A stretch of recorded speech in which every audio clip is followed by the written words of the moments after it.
Hi friends, welcome back to Ozarks Traditional.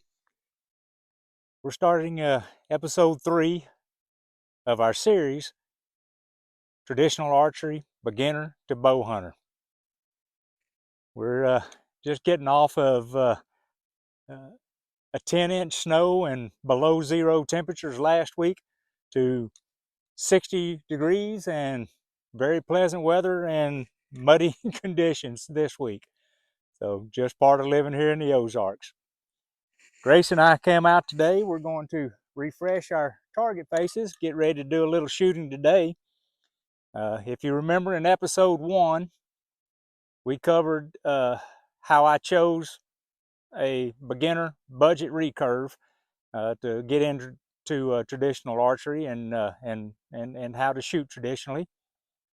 I gave you a rundown also of the accuracy capabilities of that bow from hunting ranges ranging from 10, 15, 20, and 25 yards. In episode 2, we covered some different aiming methods on instinctive shooting, which is the style that I have chosen, gap shooting, string walking, and a fixed crawl. We discussed those and how they might work for you, and again, why I chose the method of instinctive archery. This time, after I get done freshening up the faces on these hay bales, we'll step back over to the burn pit again, and we'll sit down and we'll have a little discussion on choosing an arrow to start our journey into traditional archery. I'll show you how, as a beginner, I chose the arrow that I wanted with my bow and to learn how to shoot it, and maybe that'll give you some help to go along with picking out your set of arrows to start practice now the temperatures are warming up a little bit and we can get serious about this. So I'm gonna go ahead and finish painting up these target faces, and then we'll meet back over at the burn pit to have a nice discussion.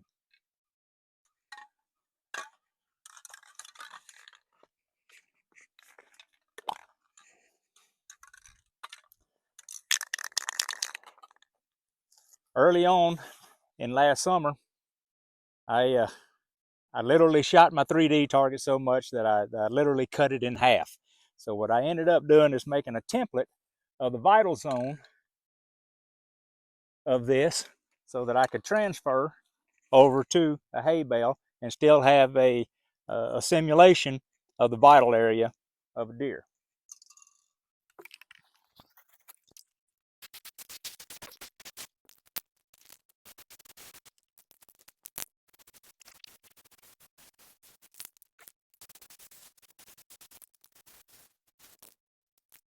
The way I use these targets, the standard target that you saw me shoot in over in the other hay bale in episode 1, I use that from fixed yardages, from 10, 15, 20, 25, and 30 yards. I use this to ingrain the distance in my mind and the shot repetition, and try to work on my grouping in this target from known yardages. Once I've practiced those going back and forth, I tend to use this vital area and the heart simulation. Yeah, it's a heart. It's black. You know, it worked for Joan Jett. Let's go with it. But I use that at unknown yardages, just walking out from different angles, different distances to try to place my arrow around the heart and in the heart-lung area of the vitals. This target face, I use it from a 20-yard distance, and it's something that I use to kind of progress or give myself an indication of my progression as I'm shooting. So I've got a 10, 9, and 8, 6, and 2. So in these areas right here, I'll shoot 5 rounds of 2 arrows, giving me 10 arrows in total, and 100 points is what is available. I use that as just an indication of if I'm progressing, if I'm kind of staying the same, if my form is good, if I've got good follow through, if my release is good. Just just something that's a fun indication for me. I do it maybe once a week, and kind of keep track of that to see how we're doing. So now that we got the target faces back up and clean and clear, let's go back over to the burn pit and sit down and have a discussion. Okay, we've got the fire going. We've got a cup of coffee in hand. Sorry about a little bit of the smoke that's going on. After that big snow melt off, most of the wood around was still a little bit damp, but it's drying out pretty well. So where we left off over at the target bales, we chose our bow, entry level traditional archery hunting bow, back in episode 1. As I mentioned then, I chose the Sanlita Eagle X9 58-inch hunting bow with 50-pound limbs. It came as a kit, so it had 6 arrows that came along with it. Those arrows were grossly misspined for the bow, but I wasn't ready to be shooting very well anyway, and I needed something just to get my form built back in, get my archery muscles back in shape again, so that I could actually, shoot the bow. So they sufficed for a couple of weeks.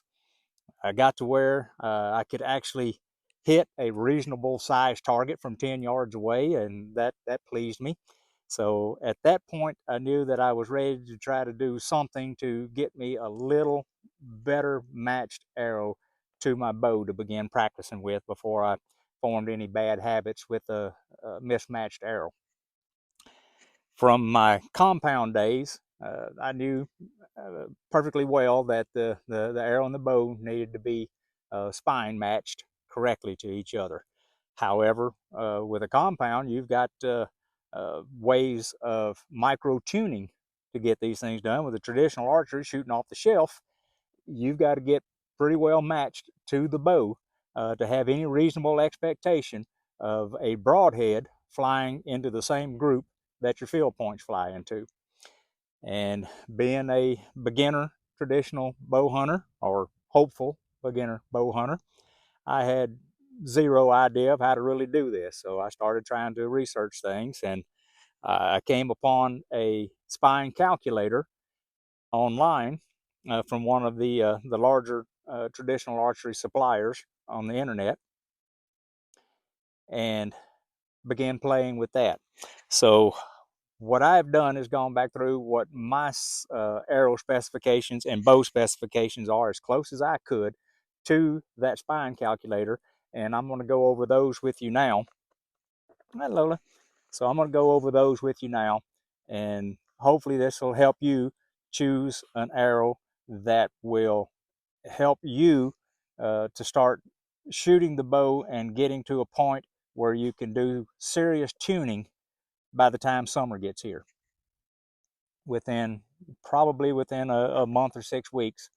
And when I say reasonable ability, it doesn't do you much good to try to tune your arrow if you're not able to shoot groups with your arrows to begin with.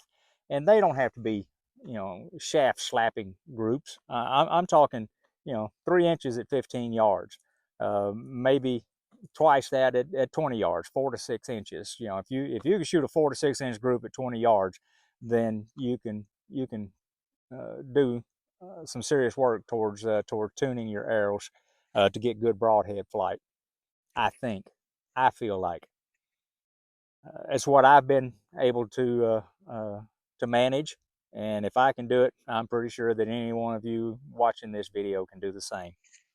So I have got some little screenshots that I took of my setup that I will read from here. I will place these on your screen over here so that you can follow along with me.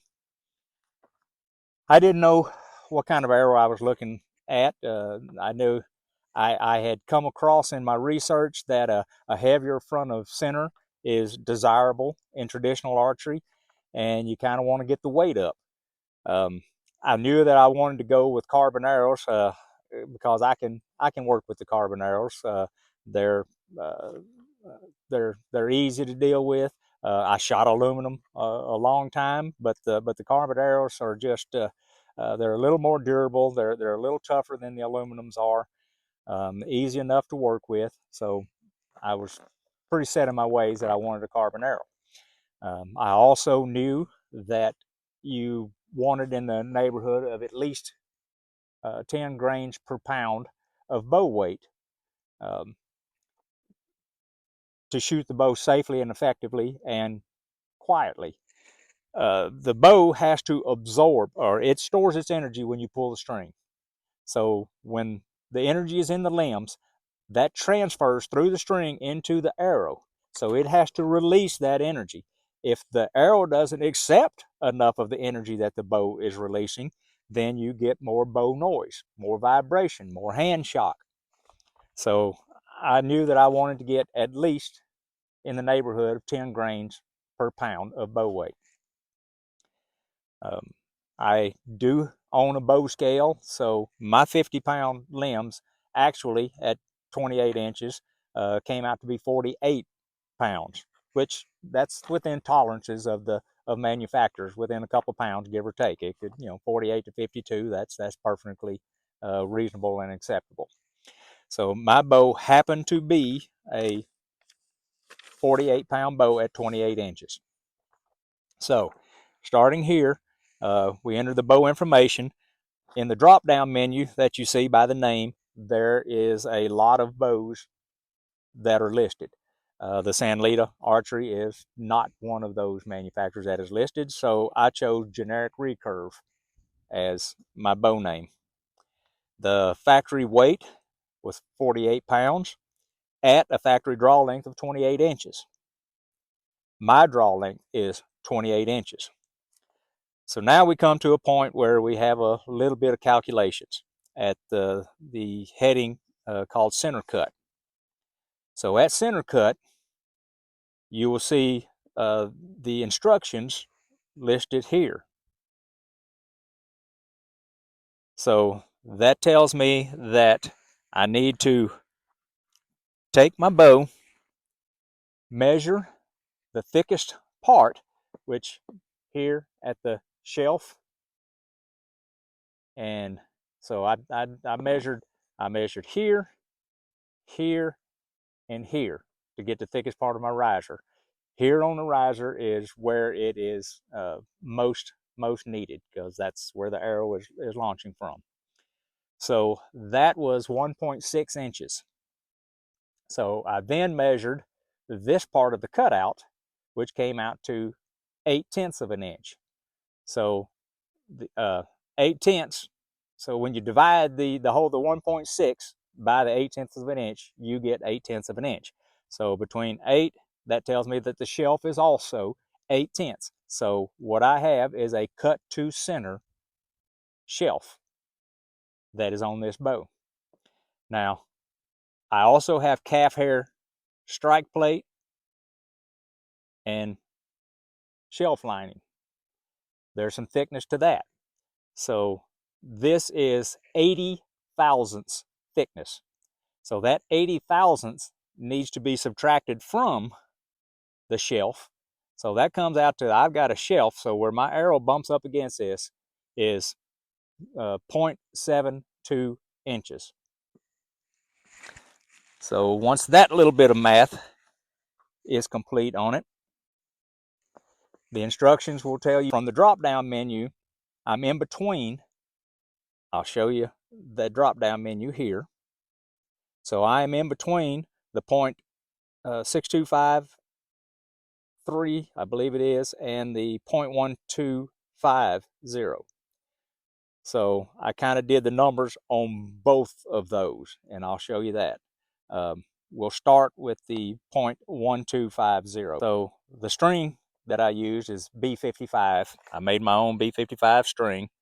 I didn't use the Dacron string that it came with, so I've got a Flemish Twist B55 that I've got on my bow. So that's what I use as my string type.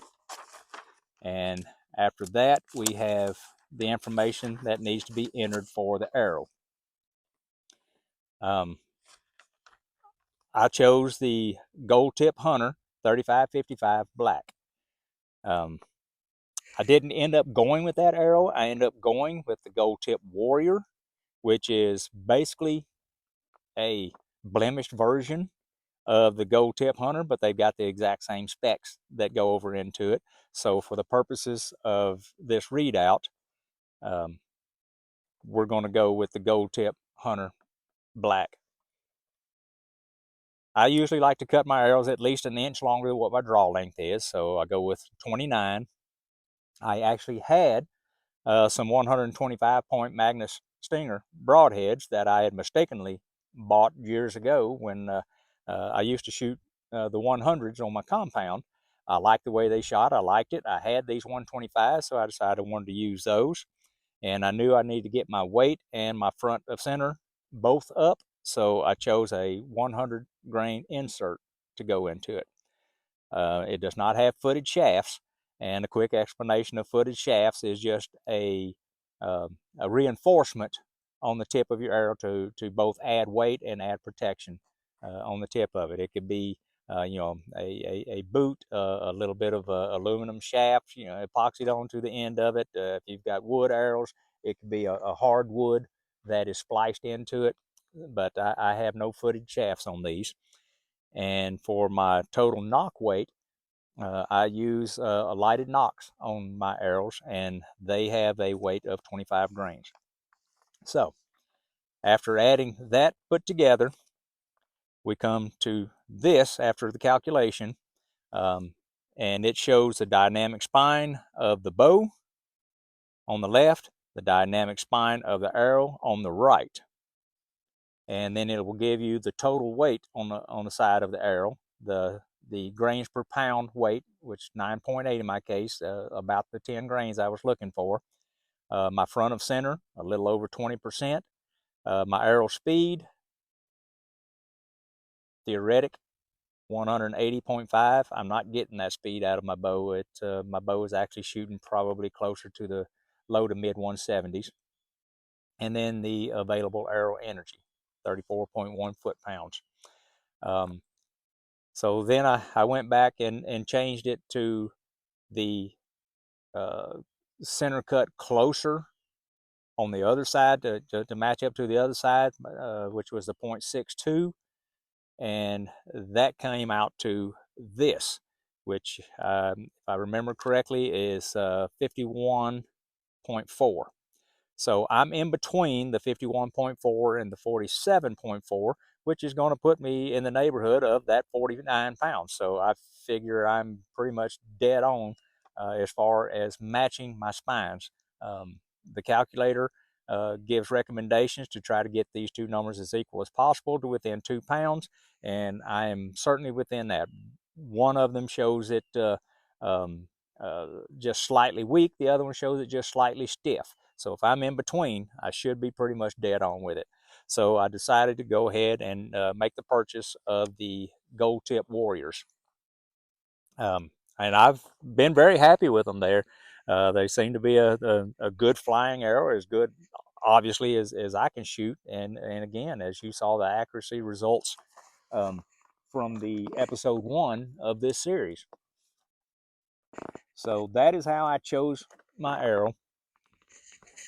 And I still recommend that whatever cheap arrow you can get your hands on, if you go up to the local box store and grab a few out of the bargain bin that somewhat match the weight of the bow that you're shooting, then just grab those, shoot them for a week or two, get used to the bow, understand kind of how you have to aim with it. But once you build your muscles up a little bit, once you get to where you can shoot, 50 times in a session without getting sore or getting tired, it's time to get the arrows that are going to be more suitable to your bow. because you want to start working on groups. You want to get used to the speed that that bow is actually going to shoot, so that you can get where your aiming points are ingrained within you. Well, once that's done, we can get into getting our broadheads to fly along with the group. And that is a topic for a future episode. Right now, again, thanks for being here. The puppies and I are going to enjoy the rest of this little fire going on there, and the rest of this cup of coffee. And then in a few minutes, I'll head back over and give you one last shot at my target faces on the bows over there, so you can see how I use those. Then we'll call this one a wrap. If you liked any of the information that's in this video, please hit the like button for me. Please comment on anything that I have not explained well enough that you want more information about. I'm happy to get back and respond to the comments. If there's more in depth that you want to go, let me know that so I can clarify in a future episode if needed. And by all means, hit the subscribe button so you don't miss any part of this journey. And please, I'm having a great time going with it. I want you to enjoy me as we go from being a traditional archer beginner to a bow hunter in real life. So, see you soon. All right, let's take a couple of shots at 15 with our field points. We'll try to miss the cat.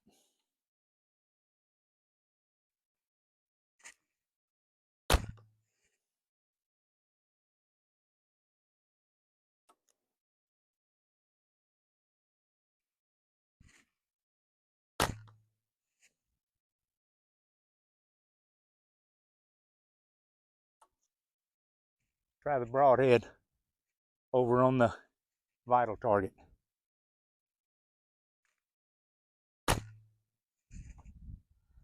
So that's what we're looking to do. We want a decent enough group with our field points so we can start working to put our broadhead where it needs to go. Thanks again.